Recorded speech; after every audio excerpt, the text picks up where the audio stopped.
Assalamualaikum warahmatullahi wabarakatuh. Saya Irma Amelia Putri dari kelas DIK-A Matematika 2018. Saya di sini ingin membuat video pembelajaran tentang contoh permasalahan.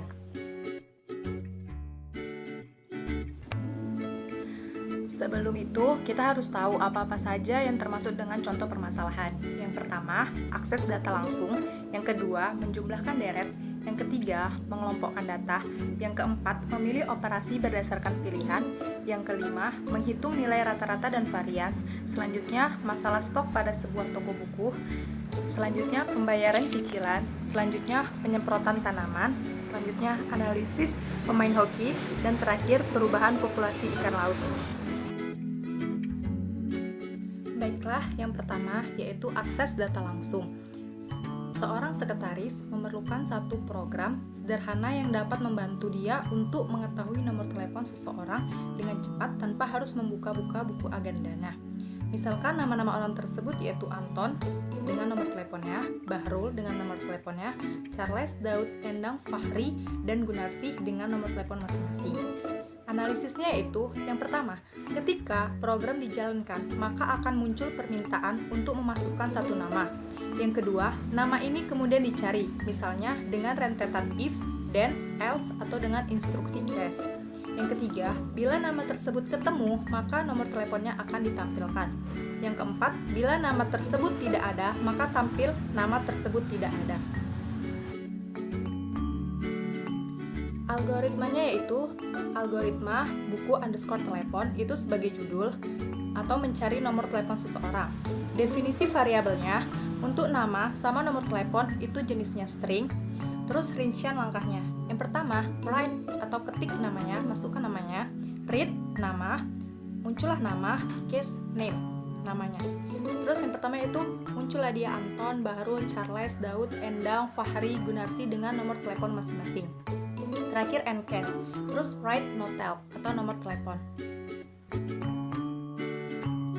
Selanjutnya yaitu mengelompokkan data. Andaikan dari keyboard dimasukkan n buah data atau bilangan bulat dan kemudian akan dikelompokkan menjadi dua macam, yaitu kelompok dengan ganjil dan kelompok bilangan genap. Dalam bentuk jumlahan, maka keluarnya berbentuk seperti berikut. Jumlah bilangan ganjil sama dengan jumlah bilangan genap sama dengan. Analisis 1. Berapa banyak data harus diketahui terlebih dahulu? Sama dengan N, itulah N-nya. Terus yang kedua, lakukan perulangan sebanyak N kali untuk, yang pertama, untuk meminta data. Yang kedua, untuk memeriksa data, apakah termasuk ganjil atau genap. Terus yang ketiga, menjumlahkan data sesuai kelompoknya. Tampilkan hasil penjumlahan. Bagaimana membuat algoritmanya? Yang pertama, jelas kita harus buat judulnya, algoritma ganjil genap, mengelompokkan data dalam bentuk jumlahan bilangan ganjil dan genap. Deklarasinya, cacah n, angka, genap, ganjil termasuk integer. Terus deskripsinya, write, berapa banyak bilangan, masukkan, berapa banyak bilangan yang ingin dimasukkan kan. Terus read n, cacah sama dengan 1, genap sama dengan 0, ganjil sama dengan 0, repeat. Lalu, write, masukkan bilangan ke yang termasuk dengan cacah, read angka. If angka 2 sama dengan 0, then genap sama dengan genap plus angka. Jika tidak, ganjil sama dengan ganjil plus angka and if. Cacah sama dengan cacah ditambah 1. Until hingga cacah tersebut lebih besar dari n. Maka dituliskan write jumlah bilangan ganjil sama dengan ganjil, write jumlah bilangan genap sama dengan genap. Jumlahkan deret. Buatlah sebuah algoritma untuk menghitung jumlah deret dengan n buah suku sebagai berikut. S sama dengan 1 dikurang setengah sama dengan 1/4 dikurang 1/6 ditambah 1/8 dikurang 1/10 ditambah 1/12 dikurang 1/14 ditambah dan selanjutnya. Analisisnya, yang pertama, ketika dijalankan maka akan ada permintaan untuk memasukkan jumlah suku ke n. Kedua, bila diperhatikan maka tanda berselang-seling positif dan negatif. Posisi ganjil tandanya positif dan posisi genap bertanda negatif. Dan yang ketiga, nilai yang dijumlahkan adalah kelipatan dari setengah yang dikalikan sesuai dengan posisinya. Mula-mula setengah, kemudian 1/2 pangkat 2, lalu 1/2 pangkat 3 dan seterusnya. Selanjutnya, yaitu pembayaran cicilan. Besarnya cicilan dihitung berdasarkan rumus cicilan sama dengan modal dikali bunga ditambah 1 pangkat N per bunga tambah 1 pangkat N dikurang 1. Bunga dihitung per bulan, sehingga bunga sama dengan bunga per 12 dan N adalah lamanya pinjaman dalam bulan, sehingga N sama dengan lama dikali 12.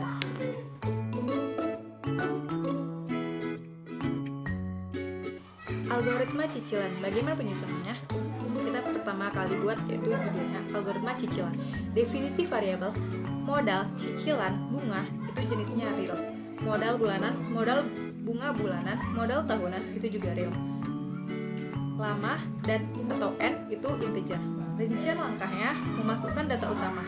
Right, masukkan modal yang akan dipinjam. Riddle, modal. Right, masukkan bunga pinjaman per tahun. Riddle, bunga. Right, berapa tahun akan dipinjam? Riddle, lama. Lakukan proses perhitungan. Bunga sama dengan bunga per 12. N sama dengan lama dikali 12. Cicilan sama dengan modal dikali bunga tambah 1 pangkat N per bunga ditambah 1 pangkat N kurang 1. Riddle, pembayaran cicilan setiap bulan, cicilan dalam rupiah. Membuat daftar pembayaran. Riddle, tahun, bulan, modal terbayar, bunga terbayar, for tahun sama dengan 1 to lama. Bunga tahunan sama dengan 0,0, modal tahunan 0,0, for bulan 1 to 12. Bunga bulanan sama dengan bunga dikali modal. Modal bulanan sama dengan cicilan dikurang bunga bulanan. Bunga tahunan sama dengan bunga tahunan ditambah bunga bulanan. Modal tahunan sama dengan modal tahunan ditambah modal bulanan. Riddle, tahun, bulan, modal bulanan, bunga bulanan. Modal sama dengan modal dikurang modal bulanan. And for riddle, akhir tahun dikurang tahun. Riddle, modal terbayar sama dengan modal tahunan, bunga terbayar sama dengan bunga tahunan. Riddle, sisa utang modal sama dengan modal. And for selanjutnya, yaitu penyemprotan tanaman. Sebuah perusahaan agribisnis memiliki pesawat-pesawat kecil yang disewakan untuk melakukan penyemprotan tanaman pada areal perkebunan yang luas. Biaya sewanya dikenakan sebagai berikut. Tipe yang pertama, penyemprotan rumput atau alang-alang seharga Rp250.000 per hektar. Tipe 2, penyemprotan hama belalang Rp500.000 per hektar. Tipe 3, penyemprotan kutu, hama wereng, dan sebagainya Rp750.000 per hektar. Tipe 4, penyemprotan segala jenis hama dan segala macam rumput Rp1.250.000 per hektar.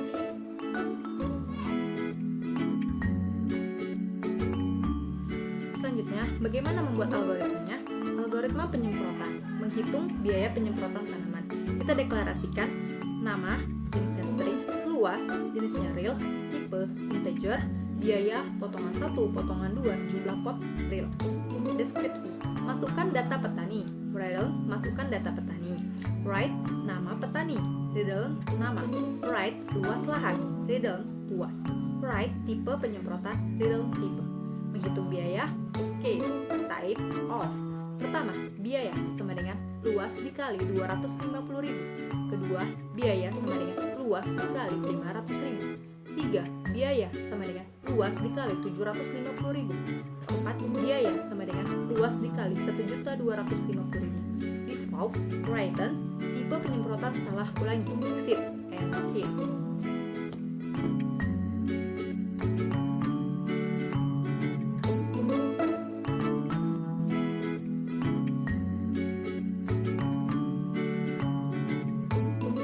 Selanjutnya, analisis pemain hoki. Buatlah algoritma yang membaca 20 orang anggota tim, kemudian menghitung nilai masing-masing pemain. Buatlah daftar pemain ini dan kemudian cantumkan nama pemain yang memiliki nilai tertinggi di akhir daftar. Algoritma nilai pemain, menghitung nilai setiap anggota tim hoki. Definisi variabel, nama max, string. Umur, skor, assist, penalti, and IDX itu integer. Tinggi, berat, real, nilai, faktor, max, real. Rincian langkahnya, memproses data pemain. N sama dengan 20, max 0,0 for IDX 1 to N. Baca data awal pemain. Riddle, masukkan data pemain ke IDX. Write, nama pemain. Riddle, nama. Write, umur. Riddle, umur. Write tinggi dalam sentimeter, di dalam tinggi. Write berat dalam kilogram, di dalam berat. Write score, di dalam score. Write assist, di dalam assist. Write penalty, di dalam penalty. Write factor, di dalam faktor. Menghitung nilai. Nilai sama dengan skor ditambah assist ditambah penalti per 4 tambah tinggi tambah berat per 5 dikurang umur dikali faktor. Mencari nilai tertinggi. If jika nilai lebih besar dari maksimal, then maksimal sama dengan nilai. Nama maksimal lebih sama dengan nama. And if write nama, umur, tinggi, berat, skor, assist, penalti, faktor, nilai. And for Riddle, nilai tertinggi adalah max. Riddle, pemain dengan nilai tertinggi adalah nama max. Selanjutnya itu masalah stok pada sebuah toko buku. Hasil penelitian staf toko buku menunjukkan bahwa buku wajib lama pada umumnya dibeli oleh 60% mahasiswa peserta mata kuliah. Buku wajib baru umumnya dibeli oleh 85% peserta mata kuliah. Buku bacaan tambahan yang pernah digunakan sebelumnya dibeli oleh 25% mata kuliah peserta mata kuliah. Bacaan tambahan baru dibeli oleh 40% peserta mata kuliah. Jumlah buku yang harus dipesan adalah selisih antara jumlah kebutuhan dengan jumlah stok. Apabila selisih ini negatif, berarti ada kelebihan stok sehingga harus dikembalikan ke penerbit. Harga jual buku adalah 125%. Harga beli apabila harga beli sama atau kurang dari 50.000 dan 120% harga beli apabila harga beli lebih dari 50.000. Laporan ke direktur toko buku harus menggunakan format berikut yang ada di PowerPoint. Terus penamaan variabel ada sebagai berikut: kode buku, kode, jumlah stok, klasifikasi buku kelas, jumlah mahasiswa, jumlah MH, dan bisa dilihat selanjutnya. Lalu bagaimana penyusunan algoritmanya? Algoritma toko buku memperkirakan pesanan buku pada sebuah toko buku kampus.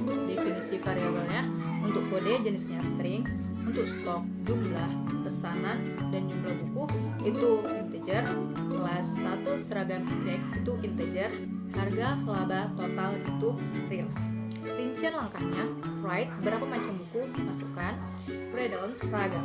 Redon kode buku, stok, pesanan, margin, laba. For IDX 1 to ragam. Read kode, stok, kelas, jumlah mahasiswa, status, harga.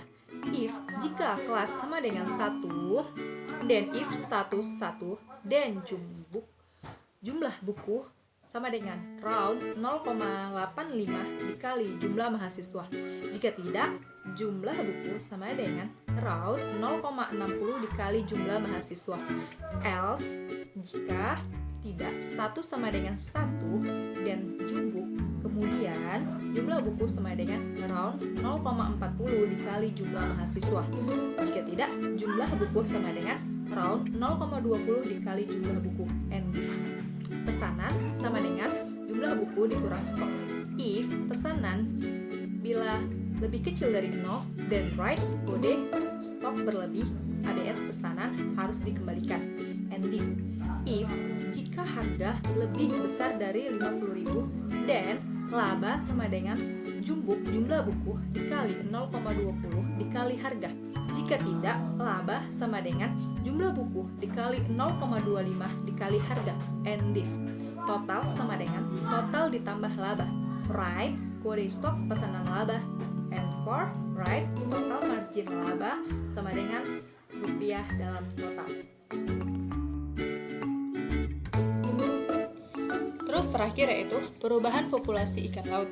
Kementerian Perikanan mewajibkan setiap pedagang ikan di seluruh tempat pelelangan ikan untuk melaporkan jenis ikan yang dijualnya beserta volumenya setiap akhir bulan. Kementerian Perikanan akan mengolah data ini dengan suatu database sehingga pada akhir tahun dapat diketahui volume ikan tertentu yang berhasil ditangkap. Pengurangan volume ikan tertentu yang lebih besar dari 30% menandakan adanya pengurangan jenis ikan tersebut, sehingga hasil tangkapan nelayan menurun. Sebaliknya, peningkatan penangkapan melebihi 50% bisa berarti bahwa populasi ikan tersebut meningkat. Namun, peningkatan penangkapan ikan yang melebihi batas akan membahayakan populasi ikan di masa depan. Susun sebuah algoritma yang menerima data dari database berupa nama, atau jenis ikan, volume tangkapan tahun lalu, dan volume tangkapan tahun ini. Kemudian hitung perubahan volume tangkapan melalui formula atau rumus. Perubahan sama dengan volume tahun ini dikurang volume tahun lalu per volume tahun lalu dikali 100%. Dan bagaimana algoritmanya? Algoritma populasi underscore ikan, menghitung perubahan populasi ikan. Kita deklarasikan nama ikan jenisnya string, fall tahun ini, fall tahun lalu integer. Perubahan real n sama idx itu integer. Kita deskripsikan, andaikan ada 50 macam ikan yang diawasi, n sama dengan 50, idx sama dengan 1, while idx sama dengan n. Write masukkan data ikan ke DX. Student, nama ikan, volume tahun ini, volume tahun lalu. Hitung perubahan volumenya. Perubahan sama dengan volume tahun ini dikurang volume tahun lalu per volume tahun lalu. Jika perubahan lebih besar dari 0,5, maka tuliskan IDX nama ikan, perubahan dikali 100 berarti positif. Jika tidak, maka min 1 dikali perubahan lebih besar dari 0,3. Kemudian masukkanlah nama ikan, perubahan kali 100, atau tidak, masukkan IDX nama ikan, perubahan kali 100 and div. Jika tidak, else if min 1 dikali perubahan lebih besar 0,3, maka masukkan IDX nama ikan, perubahan dikali 100. Jika tidak juga, maka masukkan IDX nama ikan, perubahan dikali 100, lalu and div. IDX sama dengan IDX ditambah 1, lalu ny.